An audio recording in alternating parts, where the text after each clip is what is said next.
Hi guys, welcome back to the channel at andito tayo ngayon sa Rad's Auto Detail Shop located at San Pedro, Laguna para magpa-underwash.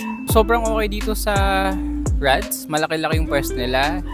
Hiwala yung underwash area sa car wash area, tapos sa gitna may divider na parang restaurant.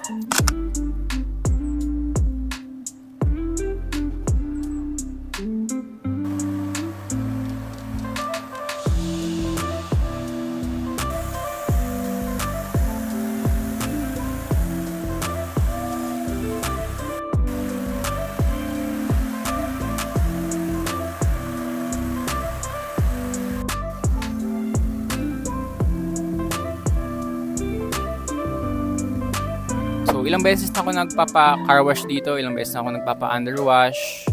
So, ayan, check natin yung services nila at ipa-underwash natin si Amuro. So, habang nandito, let's talk about bakit tayo magpapa-underwash. So, of course, dahil ginagamit natin yung kotse natin almost every day, pinang-trail natin, pinang-camping, definitely, madudumihan siya.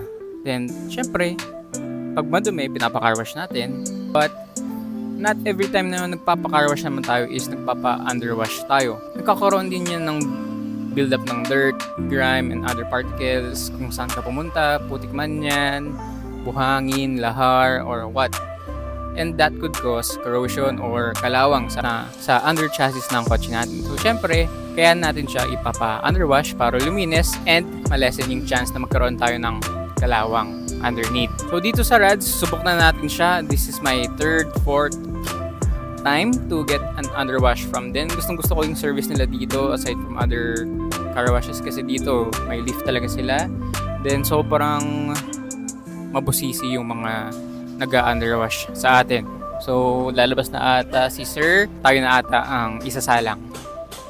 So, ayan, tayo na yung nakasalang. So, we've talked about bakit tayo nagpapa-underwash basically para malinis and to prevent, well, hindi naman totally to prevent, para lang malesen yung chance na magka-corrosion tayo underneath sa kotse. And of course, syempre, inalagaan din talaga natin yung kotse natin. Yun lang naman talaga yan. So, how often should you do your underwash? Personally, nagpapa-underwash ako once or twice a year. Yun ay kapag hindi ako nag-trail masyado. Hindi ako nag-overland, wala akong dinadaan ng buhangin, tubig dagat, river crossing, lahar, no, yan. Pero once na nag-trail ako or camping at dumaan ako sa mga ganun, lalo na lahar, seawater, buhangin, magpapa-underwash talaga ako after ko sa trail or camping na yun. Para lang ma-prevent, para nga ma-prevent natin yung possible corrosion ng kotse. So ayan, pinaprepare lang nila Sir yung kotse natin, then underwash na. So, montage natin. Montage lang pero hindi ko naman sinasabing magandang edit. So, shoutout nga pala sa Señoritos for this shirt. Ayan, pakita natin.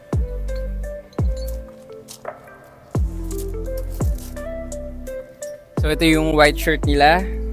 Ang ganda yung design sa harap. Meron akong black shirt, tapos yun naman yung design sa likod. So, shoutout sa kanila, Señoritos. Thank you for this shirt. So, that's it. Let's talk about why you should underwash and how often should you underwash. Well, yun lang naman talaga yung point ng video na to. And gusto ko lang ipakita sa inyo na dito sa Rad's, maganda yung service nila. Later, we'll talk about if magpapaceramic tayo and interior detail sa kanila. Mamaya i-video din natin yung pagka-wash nila kay Amuro.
So, hi guys, nilipat natin si Amuro dun sa kabilang bay para naman sa car wash. Tapos na yung under wash. So, makikita nyo naman yung before and after videos para ma-compare nyo kung gano'n siya kadumi previously and gano'n na siya kalinis after ma-under wash dito sa Rad's Auto Detail Shop. So, check naman natin habang kina-car wash si Amuro.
Hi guys, so patapos na yung car wash natin dito kay Rad's Auto Detailing. Tapos habang hinihintay, pag-usapan naman natin ng kung magpapa-undercoat nga ba tayo. As of now, hindi muna tayo magpapa-undercoat dahil from Japan naman, then it's 2025, so maganda na yung quality ng mga paint jobs ng factory natin, especially from Japan. So quality naman, alam naman natin lahat ng quality yung Japanese brands, and tumatagal daw sila allegedly 5 to 8 years bago mag-wear off, or basta yun nabasa ko, at least 5 to 8 years bago ang recommended nila bago ako magpa-undercoat. So ganun katibay yung protection nila against rust. So kaya lang naman natin pina-undercoat yung Raptor dahil sa kasa siya mismo, and medyo mura, 5,000 for kasa. So pinagawa na namin din. Pero as of now, if you guys are asking if we are going to undercoat the car, not this time. So ayun, patapos na ata. So kung interested kayo magpa-undercoat dito, magpa-detail, magpa-ceramic, magpa-PPF, magawa din sila ng mga door dings, dents. So dito lang yan sa Rad's Auto Detail Shop located at San Pedro, Laguna. That's it for today's video.